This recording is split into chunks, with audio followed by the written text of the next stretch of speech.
घर में कुछ भी नहीं है। अब मैं क्या करूं? ऊपर से ईद भी आने वाली है। ये रमजान के दिन कितनी मुश्किल से बिताए हैं बस मैं ही जानती हूँ। अम्मी, आप परेशान क्यों हो रही हो? मैंने रुखसार को बोला था कि वो मेरे लिए कहीं काम ढूंढे। अगर अल्लाह ने चाहा तो मुझे कहीं ना कहीं काम मिल जाएगा और हमारे घर की सारी परेशानियां धीरे धीरे ठीक हो जाएंगी। तुम कितनी अच्छी हो, लेकिन तुम्हारी दोनों छोटी बहनें देखो, जब से शहर गई हैं लगता है हमें भूल ही गई हैं। आप परेशान क्यों होती हो अम्मी? वो ईद पर जरूर आएंगी। काश कि वो दोनों बिल्कुल तुम्हारी तरह होती, लेकिन उन्हें सिर्फ अपना ही दिखाई देता है। और मैं बता रही हूँ शाइना, तुम्हारी दोनों बहनें इस बार भी ईद पर नहीं आने वाली। शाइना ये सुनकर चुप हो जाती है। उस दिन उन दोनों ने सुबह की सहरी तक नहीं ली थी, जिसके चलते शाइना अपनी सहेली के घर पर जाती है। रुखसार, कैसी हो तुम? तुम्हारी अम्मी घर पर तो नहीं है? नहीं, अभी तो घर पर कोई भी नहीं है। क्या हुआ, कोई परेशानी है? हाँ, परेशानी तो है। दरअसल घर पर कुछ भी नहीं है और अभी सुबह से सहरी भी नहीं ली हमने, और शाम की इफ्तारी के लिए तो एक दाना तक नहीं है। बस करो, मैं समझ गई तुम क्या कहना चाहती हो। चलो अंदर आओ, बैठो। रुखसार के कहने पर शाइना अंदर आकर बैठ जाती है, जिसके बाद रुखसार रसोई में जाती है और अपने घर का थोड़ा थोड़ा राशन पन्नी में पैक करके शाइना के लिए ले आती है। ये लो, इसे आज शाम की इफ्तारी में बना लेना। तुम्हारा बहुत शुक्रिया रुखसार, अगर तुम न होती तो पता नहीं मेरा क्या होता। तुम जैसी दोस्त अल्लाह हर किसी को दे। अच्छा चलो बस करो, इतनी ज्यादा तारीफ मत करो मेरी। वैसे अम्मी आने वाली है, तुम अभी ये सारा सामान लेकर चली जाओ। रुखसार के इतना कहते ही शाइना सामान लेकर दरवाजे तक पहुंचती है और जाने वाली होती है, लेकिन तभी दरवाजे से रुखसार की अम्मी घर पर आ जाती हैं। अरे शाइना, तुम, ये पन्नी में क्या है तुम्हारे हाथ में? अरे अम्मी, इस पागल की आदत है ना, जब भी दुकान पर जाती है तो मुझसे मिलने यहाँ चली आती है। बस दुकान से अपने लिए, घर के लिए ना सामान लेकर आई थी और अब अपने घर ही जा रही है। अस्सलाम वालेकुम आंटी। वालेकुम अस्सलाम। अच्छा आंटी, अब मैं चलती हूँ, अम्मी मेरा घर पर इंतजार कर रही होंगी। शाइना ऐसा कहकर चली जाती है। उसके जाने के बाद सकीना अपनी बेटी रुखसार को डांटने लगती है। अल्लाह के इतने पाक दिन चल रहे हैं और तुमने रोजे रखे हैं। तुम्हें पता है ना, रोजे रखने पर झूठ नहीं बोलना चाहिए, और फिर भी तुमने झूठ कहा। अम्मी जान, हमें माफ कर दीजिए। और अल्लाह ये भी तो कहते हैं कि घर पर आए मजबूर लोगों की मदद करनी चाहिए। बस मैं वही कर रही थी। रुखसार के ये बहाने सुनकर सकीना उसे कुछ नहीं कहती। इधर शाइना सामान लाने के बाद शाम को अपने घर पर इफ्तारी बनाने लगती है और इफ्तारी बनाकर वो अपनी अम्मी के साथ खाकर सो जाती है। तो वहीं शहर में शाइना की दोनों मॉडर्न बहनें ईद की आने की तैयारी कर रही होती हैं। ओह माय गॉड, देखो ना हमारी स्किन कैसी हो रही है। ईद के आने से पहले हमें थोड़ी सी शॉपिंग कर लेनी चाहिए, तुम्हें नहीं लगता? बिल्कुल सही बोल रही हो तुम। और फिर ईद पर हम ये पुराने कपड़े थोड़ी ना पहनेंगी, मॉडर्न टाइप के कुछ नए कपड़े पहनेंगे। फरहत और फातिमा शहर में अपनी कुछ सहेलियों के साथ एक ही फ्लैट में रह रही थी। जब वो दोनों ईद की शॉपिंग के लिए निकल रही होती हैं, उसी वक्त नमाज का समय हो जाता है, जिसके चलते उनकी एक सहेली उन्हें रोकते हुए कहती है, अरे तुम दोनों कहाँ जा रही हो? तुम्हें नमाज नहीं पढ़नी? अल्लाह से दुआ करना बहुत जरूरी होता है और उस वक्त इधर उधर कहीं नहीं जाना चाहिए।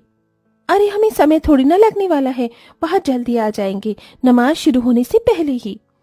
हाँ चलो चलते हैं। फातिमा और फरहत दोनों एक बहुत बड़े शोरूम में जाती हैं और अपने पैसों से वहां पर अपने लिए शॉर्ट ड्रेस और अच्छे अच्छे कपड़े खरीदती हैं। ये मिनी स्कर्ट मेरे ऊपर बहुत अच्छी लग रही है ना?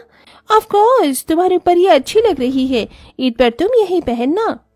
फातिमा और फरहत इतनी मॉडर्न थी कि उन्हें ईद पर भी मॉडर्न कपड़े ही चाहिए थे। कपड़े खरीदने के बाद वो एक पार्लर में जाती हैं और अपने चेहरे पर फेशियल, हाथ पैरों पर पेडिक्योर मैनिक्योर करवाने लगती हैं। जब तक वो वापस फ्लैट पर पहुंचती हैं, नमाज का समय भी निकल जाता है। आ गई तुम दोनों मॉडलिंग करते हुए। तुमने ये जरा भी नहीं सोचा कि तुम्हें नमाज पढ़कर अल्लाह को याद करना चाहिए था, उनसे दुआएं मांगनी चाहिए थी। आखिर तुम्हारी प्रॉब्लम क्या है? अल्लाह का दिया हुआ हमारे पास सब कुछ है, हमें उनसे कुछ नहीं मांगना। इधर फरहत और फातिमा दोनों ही अपनी मौज मस्ती में थीं, तो उधर शाइना एक अमीर घर में साफ सफाई का काम करके पैसे कमाना शुरू कर देती है और उन्हीं पैसों से वो ईद के लिए अपनी अम्मी के साथ मिलकर सजावट का सामान लेकर आती है। इस बार ईद पर सारा खाना मैं अपनी दोनों बहनों की पसंद का ही बनाऊंगी, उन्हें शहर की तरह बना हुआ खाना पसंद है। अल्लाह तुम्हारे भरोसे को कायम रखे, क्योंकि मुझे उनके आने की उम्मीद जरा भी नहीं है। शाइना अपनी दोनों बहनों से बहुत प्यार करती थी। वो ईद वाले दिन अपनी दोनों बहनों के लिए खाने में उनकी पसंद का बहुत कुछ बनाती है और साथ में उन्हें ईद पर देने के लिए हिजाब वाले सूट भी खरीद कर रखती है। साथ में घर की साफ सफाई करके अच्छी से सजावट भी करती है, जिसके बाद वो अपनी दोनों बहनों के आने का इंतजार करती है। इधर दोनों शहरी बहनें क्लब में जाकर ईद पर एंजॉय कर रही होती हैं। बेकार में लड़कियां ईद पर सूट सलवार पहनकर यहाँ से वहाँ घूमती हैं। हमें देखो, हम कितने आजाद हैं और हम ईद पर पार्टी एंजॉय कर रहे हैं। Yes baby, just enjoy the party. Fatima और फरहत दोनों पार्टी एंजॉय कर रहे थे कि तभी वहाँ पर कुछ लड़के उन्हें छेड़ने लगते हैं और इसी छेड़छाड़ में वो उनके कपड़े भी फाड़ देते हैं। अल्लाह के लिए हमें छोड़ दो, ये क्या हिमाकत कर रहे हो तुम हमारे साथ?